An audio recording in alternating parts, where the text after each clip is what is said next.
Dear से start करते हैं आज की वीडियो। आज की वीडियो में हम पढ़ेंगे आईसीटी इन कम्युनिकेशन क्लास 6 का lesson number 1, introduction to ICT का लेक्चर नंबर 2। जैसे कि आपको पता ही है कि पिछले लेक्चर में मैंने आपको लेक्चर 1 में काफ़ी सारे क्वेश्चन कराए थे, तो आज जो टॉपिक रह गए हैं उसको पूरा कर लेते हैं। स्टार्ट।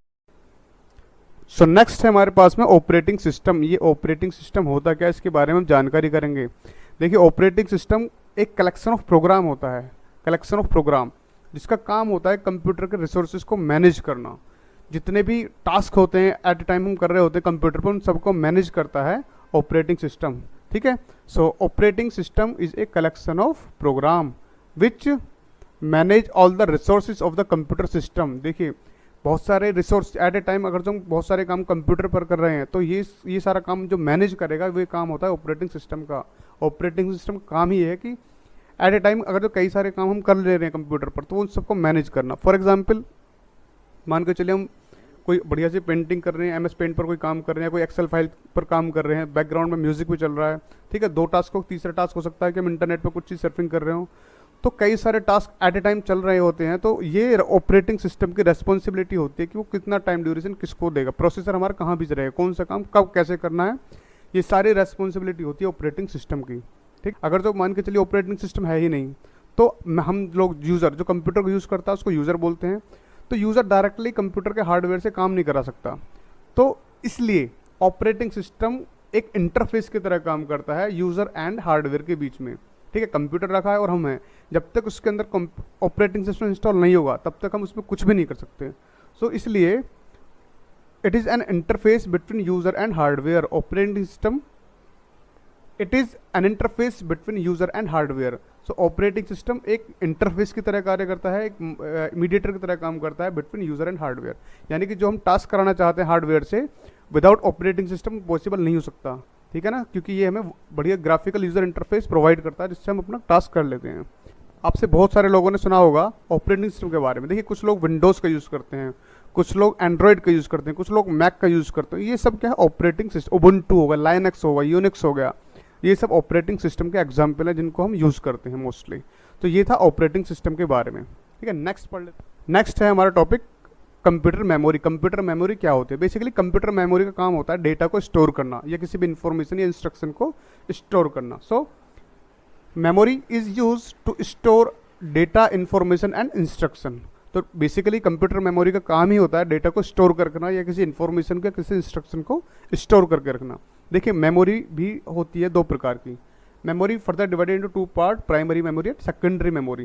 अभी प्राइमरी मेमोरी क्या होता है इसको हम डिटेल में पढ़ेंगे। वैसे एग्जांपल है इसमें रैम, रोम। और सेकेंडरी मेमोरी में हार्ड डिस्क हो गया, सीडी हो गया, डीवीडी हो गया, फ्लॉपी डिस्क हो गया। ठीक है, नेक्स्ट पढ़ लेते हैं प्राइमरी मेमोरी के बारे में। प्राइमरी मेमोरी का काम क्या होता है, क्या होती है primary memory? So primary memory का काम होता है टेम्परेरी डेटा को स्टोर करना। मान के चलिए हम कंप्यूटर पर कोई काम कर रहे हैं, किसी फाइल का हम काम कर रहे हैं, एक्सेल शीट पर कर रहे हो या स्प्रेडशीट पे काम कर रहे हो, तो टेम्परेरी वो कहाँ सेव होती है? टेम्परेरी वो रैम में होती है, प्राइमरी मेमोरी में सेव हो रही होती है, जब तक कि हम उसको कहीं और जगह सेव ना करें। यानी कि जब तक सेव ना हो वो डाटा कहाँ सेव होता रहता है? बाय डिफ़ॉल्ट प्राइमरी मेमोरी में। ठीक है, अब क्या होगा, कई बार क्या होता है कि अगर जब लाइट चली गई गलती से या शट डाउन हो गया मोबाइल हमारा या फिर हमारा लैपटॉप शट डाउन हो गया, तो जो हम काम कर रहे थे और जो हमने सेव नहीं करा जो कि प्राइमरी मेमोरी में स्टोर्ड था, तो वो लाइट जाने पर, सडनली लाइट जाने पे ऑटोमेटिकली वो डाटा रिमूव हो जाएगा, क्योंकि वो परमानेंट मेमोरी में हम सेव नहीं कर पाए। So primary memory initially data को स्टोर करके रखती है। प्राइमरी मेमोरी को फर्दर समझ लेते हैं हम एग्जाम्पल के तौर पर। जैसे मान के चलिए हमने कई सारे काम कर रहे हैं अपने कंप्यूटर सिस्टम पर, हमारी फाइल ओपन है, हम काम कर रहे हैं, टेम्परेरी बेसिस पर डेटा सेव होता रहता है प्राइमरी मेमोरी में।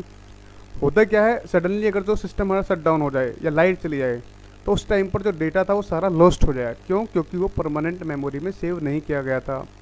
Primary memory is also known as main memory. तो प्राइमरी मेमोरी को मेन मेमोरी भी कहा जाता है। ठीक है, नेक्स्ट पढ़ लेते हैं हम सेकेंडरी मेमोरी के बारे में। सेकेंडरी मेमोरी क्या होती है? सेकेंडरी मेमोरी का काम होता है डेटा को परमानेंटली स्टोर करना। जैसे मैंने बताया था आपको थोड़ी देर पहले भी कि डेटा को परमानेंटली स्टोर करने के लिए हम सेकेंडरी यूनिट का यूज़ करते हैं, सेकेंडरी मेमोरी का यूज़ कर लेते हैं। और secondary memory is also known as auxiliary memory. ध्यान रखना, क्वेश्चन कई बार पूछ लेते हैं कि भाई ऑक्सिलरी मेमोरी क्या होती है, तो ऑक्सिलरी मेमोरी सेकेंडरी मेमोरी को ही कहते हैं जो कि परमानेंट होती है। एग्जाम्पल मैंने दिए उसमें hard disk, pen drive, magnetic tape, CD, DVD, SD card, pen drive, floppy disk, blu ray disk, SSD, HDD, ये सारे क्या हैं? ये सारे एग्जाम्पल हैं हार्ड सेकेंडरी मेमोरी के। ऑक्सिलरी मेमोरी के, ठीक है। नेक्स्ट हम बात कर लेते हैं मेमोरी यूनिट्स के बारे में। अब ये मेमोरी यूनिट्स क्या होता है इसको भी समझना बहुत ही इंपॉर्टेंट है। देखिए मेमोरी यूनिट्स होता कि डेटा जो स्टोर करते हैं उसकी यूनिट क्या है, लेकिन आपने जीबी टीबी ये सब कुछ सुना होगा, तो आज इसको हम डिस्कस कर लेते हैं। और कई बार हमारे एग्जाम्स में पूछा जाता है, जो कॉम्पिटेटिव एग्जाम होते हैं उसमें भी इसको कई बार पूछ लिया जाता है। ओके, स्टार्ट कर लेते हैं units of computer memory measurement के बारे में। यानी कि जब हम डेटा स्टोर करते हैं उसकी यूनिट क्या होती है। बेसिकली जो यूनिट जो हमारा हम जानते हैं लैंग्वेज, हम जानते हैं ABCD जो हम हिंदी इंग्लिश ये हमारी लैंग्वेज होती हैं, लेकिन जो कंप्यूटर है वो ना तो हिंदी जानता है ना ही इंग्लिश जानता है, वो जानता है अपनी खुद की language, that is called binary, either 0 और 1। यानी कि वो डेटा को जो स्टोर करता है पहचानता है, वो 0 या 1 की फॉर्म में पहचान लेता है। तो इसीलिए सबसे पहली जो हमारी यूनिट है वो है 1 बिट। 1 बिट मतलब या तो 0 या फिर 1, इसको बोलते हैं 1 बिट, है ना। और 8 बिट, अगर जो 8 बिट्स को मिला लेंगे तो बनता है 1 बाइट। इसी तरीके 1024 बाइट मिलकर 1 किलोबाइट बनाते हैं, और 1024 किलोबाइट 1 मेगाबाइट यानी कि 1 MB, और 1024 megabyte 1 GB, 1024 gigabyte 1 terabyte TB बोलते हैं जिसको, और 1024 टेराबाइट को बोलते हैं पेटाबाइट 1 पेटाबाइट, और 1024 पेटाबाइट को बोलते हैं 1 एक्साबाइट 1024 एक्साबाइट को बोलते हैं 1 ZB यानी कि जेटाबाइट, और 1024 जेटाबाइट को बोलते हैं 1 YB योटाबाइट। उसके बाद होता है 1024 योटाबाइट मिलकर बनाते हैं ब्रोनोबाइट BB, और उसके बाद है 1024 BB से मिलकर बनता है 1 जियोबाइट। तो सबसे बड़ी यूनिट होती है इसकी क्या, जियोबाइट, और सबसे छोटी यूनिट। सो स्टार्ट करते हैं ऑब्जेक्टिव टाइप क्वेश्चन से, बहुविकल्पीय प्रश्नों से। पहला प्रश्न है, हम अपने मित्रों से संपर्क निम्नलिखित में से किस प्रकार से कर सकते हैं। तो पहला ऑप्शन दिया हुआ इसमें ईमेल के थ्रू, यस ईमेल सही है इसका आंसर। उसके बाद देखते हैं ऑप्शन बी चैटिंग, हाँ ये भी बिल्कुल ठीक आंसर, चैटिंग के थ्रू हम अपने दोस्तों से बात कर सकते हैं। Third one is video conferencing के थ्रू, यस ये भी बिल्कुल ठीक है। तो इसका ऑप्शन डी जो है इसका राइट आंसर माना जाएगा, ऑप्शन डी, यस ये वाला आंसर ठीक है। सेकंड क्वेश्चन है कि कीबोर्ड किस चीज़ का उदाहरण है, ठीक है। कीबोर्ड किसका उदाहरण है, आउटपुट यूनिट का, नहीं बिल्कुल नहीं। कीबोर्ड का काम होता है कंप्यूटर में इनपुट करने का काम होता है कीबोर्ड को, तो इसको हम बोलेंगे इनपुट यूनिट, ये इसका राइट आंसर है, ठीक है। CPU। थर्ड क्वेश्चन है आउटपुट यूनिट का उदाहरण कौन होता है। आउटपुट यूनिट का काम होता है प्रोसेस डाटा को रिप्रेजेंट करना, ठीक है। तो इसका आंसर प्रिंटर, बिल्कुल ठीक आंसर, प्रिंटर होता है, सही है। उसके बाद मॉनिटर नहीं होता, मॉनिटर भी होता है, बिल्कुल ये भी सही है। सी माउस नहीं होता, माउस होता है इनपुट यूनिट। तो इसका आंसर डी, ए और बी। तो इसका आंसर क्या हो जाएगा, ए और बी। इसका क्या था आंसर, तीनों, उपरोक्त तीनों। देखते हैं कंप्यूटर का दिमाग किसे कहा जाता है। मैंने बताया था CPU को कंप्यूटर का दिमाग कहा जाता है, CPU central processing unit. Next question है हमारे पास में, निम्नलिखित में से प्रसिद्ध ऑपरेटिंग सिस्टम का नाम सुनिए। देखिए विंडोज़ सबसे मोस्ट कॉमनली जो यूज़ करते हैं, विंडोज़ का यूज़ करते हैं, लिनक्स का भी यूज़ करते हैं, ठीक है। ऑप्शन ए और बी बिल्कुल ठीक है। मॉनिटर तो ये आउटपुट यूनिट होती है तो होता ही नहीं, तो इसका आंसर सही आंसर माना जाएगा ए और बी, ऑप्शन डी, ठीक है। और इसका था CPU, ये वाला आंसर। नेक्स्ट है फिल इन द ब्लैंक्स में ICT का मतलब क्या होती है। ICT का मतलब होता है, देखिए मैं लिख रखा है यहाँ पर, इंफॉर्मेशन एंड कम्युनिकेशन टेक्नोलॉजी, ये इसका राइट आंसर है। नेक्स्ट है सेव ऑप्शन, कुछ किस मेन्यू में होता है। तो सेव ऑप्शन जो होता है वो फाइल मेन्यू में होता है। उसका देखिए नीचे मैंने आंसर लिखा है फाइल मेन्यू, तो ठीक है बी का आंसर है, हो जाएगा फाइल। नेक्स्ट क्वेश्चन है, डैश में सूचना अस्थायी रूप से संग्रहित होती है, यानी कि टेम्प्रोरी बेसिस पर जो मेमोरी होती है कहाँ से होती है। तो इसका आंसर है प्राइमरी स्टोरेज यूनिट में, या प्राइमरी स्टोरेज मेमोरी, जैसे कि रैम, ये इसका आंसर हो जाएगा। नेक्स्ट क्वेश्चन है डी, स्टार्ट बटन दबाने से ही कंप्यूटर में सबसे पहला जो प्रोग्राम स्टार्ट होता है उसका नाम है ऑपरेटिंग सिस्टम, तो इसका आंसर हो जाएगा डी।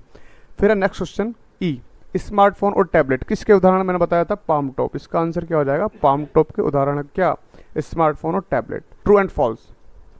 नेक्स्ट क्वेश्चन है ट्रू एंड फॉल्स से रिलेटेड है, कंप्यूटर एक इलेक्ट्रॉनिक डिवाइस है, बिल्कुल सही बात है, इलेक्ट्रॉनिक डिवाइस है।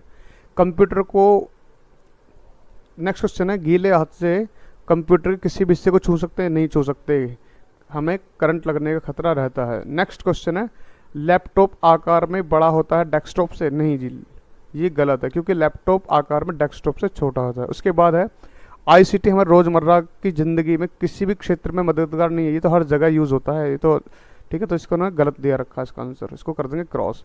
निबल को हम देख और छू सकते हैं, महसूस कर सकते हैं? नहीं जी बिल्कुल नहीं, ना हम देख सकते हैं नहीं छू सकते हैं, ठीक है ना। ये हमारे थे कुछ आंसर। कंप्यूटर की परिभाषा, कंप्यूटर एक इलेक्ट्रॉनिक डिवाइस है जिसका काम होता है डेटा को रिप्रेजेंट करना, स्टोर करना और मैनिपुलेट करना। सेकंड क्वेश्चन है, हमारे दैनिक जीवन में 4 क्षेत्र बताइए जहां पर कंप्यूटर का उपयोग किया जाता है। बिल्कुल सिंपल है, ऑफिस में, बैंक में, रेलवे में, ठीक है, एंटरटेनमेंट की लाइफ में और हॉस्पिटल्स में, हर जगह ऑलमोस्ट कंप्यूटर का इस्तेमाल किया जाता है। क्वेश्चन दिए हुए हैं, पहला क्वेश्चन देख लेते हैं इसमें, कंप्यूटर की परिभाषा। हर नेक्स्ट क्वेश्चन है, आकार के आधार पर कंप्यूटर कितने प्रकार के? 3 प्रकार के होते हैं, desktop, laptop and palm top. मैंने बताया था आपको। नेक्स्ट क्वेश्चन, ऑपरेटिंग सिस्टम क्या होता है? ये मैंने आपको बताया था। ऑपरेटिंग सिस्टम एक सेट ऑफ प्रोग्राम्स है और ये इंटरफेस की तरह कार्य करता है, किसमें? कंप्यूटर हार्डवेयर में और यूज़र के बीच में। और ऑपरेटिंग सिस्टम का काम होता है जितने भी कंप्यूटर रिसोर्सेज उनको मैनेज करना। नेक्स्ट क्वेश्चन है, बाइट की संक्षिप्त व्याख्या करिए। देखिए 8 bit is equal to 1 byte. तो बाइट होता है मेमोरी स्टोर करने के लिए और 1 byte is equal to 8 bit. Next question है, मेमोरी यूनिट क्या होती है? देखो मेमोरी यूनिट की मैंने प्रॉपर आपको समझाया था। मेमोरी का काम होता है डेटा या इंस्ट्रक्शन को स्टोर करना। मेमोरी फर्दर 2 पार्टों में डिवाइड होती है, प्राइमरी मेमोरी और सेकेंडरी मेमोरी। ये भी मैं आप लोगों को करा चुका हूँ। नेक्स्ट है, डिफ्रेंशिएट कीजिए हार्डवेयर एंड सॉफ्टवेयर में। ये मैं करा चुका हूँ आपको। नेक्स्ट क्वेश्चन है, फाइल्स एंड फोल्डर में क्या डिफरेंस होता है? ये भी आप जानते हैं अच्छे से। नेक्स्ट क्वेश्चन है, primary storage unit and secondary storage unit. ये भी मैं आपको करा चुका हूँ, इसको देख लेना वीडियो में। नेक्स्ट क्वेश्चन है, बाइट और निबल में। देखिए 1 बाइट इज इक्वल टू होते हैं 8 बिट, ये होते हैं, ठीक है। और निबल जो होता है, एक निबल इज इक्वल टू होता है 4 बिट्स के। तो ये दोनों में डिफरेंस है, ठीक है। तो 4 बिट से मिलकर बनता है एक निबल और 8 बिट से मिलकर बनता है एक बाइट। नेक्स्ट क्वेश्चन है, किसी फाइल को रिनेम करने के स्टेप्स बताइए। किसी फाइल को रिनेम करने के सिंपल सा, फाइल पर राइट क्लिक कीजिए। राइट क्लिक करने के बाद में रिनेम का ऑप्शन आ जाएगा। जैसे आप उसको क्लिक करोगे तो आप उसका नेम चेंज कर सकते हैं, फाइल का नाम चेंज हो जाएगा। बच्चे आपको मेरा वीडियो कैसा लगा कमेंट सेक्शन में ज़रूर मुझे इसका आंसर दीजिए। और आपको अगर जो वीडियो अच्छा लगे तो अपने दोस्तों को, अपने जानकारों को इस वीडियो को ज़्यादा से ज़्यादा शेयर करें। मिलते हैं नेक्स्ट वीडियो के साथ में, तब तक के लिए बाय बाय।